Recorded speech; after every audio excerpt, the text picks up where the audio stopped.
নমস্কার। আজকে আমি আপনাদের সামনে নিয়ে চলে এসেছি একদম পিওর ভেজ ফ্রাইড রাইসের একটা রেসিপি। এই রকম ফ্রাইড রাইস যদি বাড়িতেই বানিয়ে নেওয়া যায় তাহলে আর কোনো চিন্তাই থাকবে না। তো চলুন দেখে নিই কীভাবে বানাচ্ছি। প্রথমেই এখানে আমি ভাতের জন্য জল গরম করতে বসিয়ে দিয়েছি 1 ডেচকি। তার মধ্যে গোটা গরম মশলা আর তেজপাতা ফোড়ন দিয়ে আমি জলটা ফুটতে দেবো। এবার সবজির জন্য যা যা আমি নিয়েছি চলুন দেখে নিই। এখানে আমি নিয়েছি গাজর কুচি, বিনস, ক্যাপসিকাম আর কাজু কিশমিশ, সমস্তটা কুচিয়ে নিয়েছিলাম। এবার একটা কড়াইতে বেশ খানিকটা রিফাইন্ড অয়েল সামান্য গরম করে নিয়ে তার মধ্যে প্রথমেই আমি গাজর বিনসটা দিয়ে ভেজে নেব। গাজর বিনসটা দিয়ে খানিকটা ভাজা হওয়ার পর দিয়ে দিচ্ছি কাজু কিশমিশটা। কাজু কিশমিশটা দিয়ে বেশ মিনিট খানেক মতন ভেজে তার মধ্যে দিয়ে দেবো ওই কুচিয়ে রাখা ক্যাপসিকামটা দিয়ে 3-4 সেকেন্ড মতো নাড়াচাড়া করে ভাজবো। তারপরে গ্যাসের ফ্লেমটা অফ করে রেখে দেবো।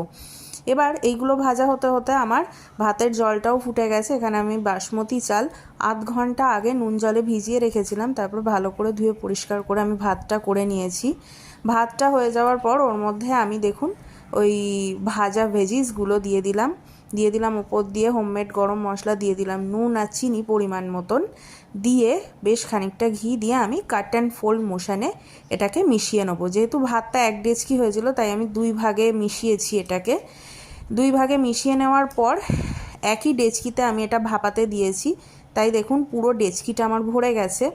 এবার ঢাকা বন্ধ করে আমি একটা চাটুর ওপর প্রথমে 5 মিনিট হাই ফ্লেমে, তারপরে 10 মিনিট লো ফ্লেমে দম দিয়ে আরও 15 মিনিট আমি এটাকে ওই গরম ভাপের মধ্যেই বসিয়ে রেখেছিলাম। ব্যাস, আমাদের ভেজ ফ্রাইড রাইস রেডি। একদম গরম গরম তুলুন আর যেটার সঙ্গে ইচ্ছা সার্ভ করুন। আমি তো চিকেন কষার সাথে সার্ভ করেছিলাম। এইরকম ভেজ ফ্রাইড রাইস বানিয়ে আপনারা চিকেন কষা, মাটন কষা বা অথবা নিরামিষ আলুর দম যা কিছুর সাথে সার্ভ করুন, জমে যাবে।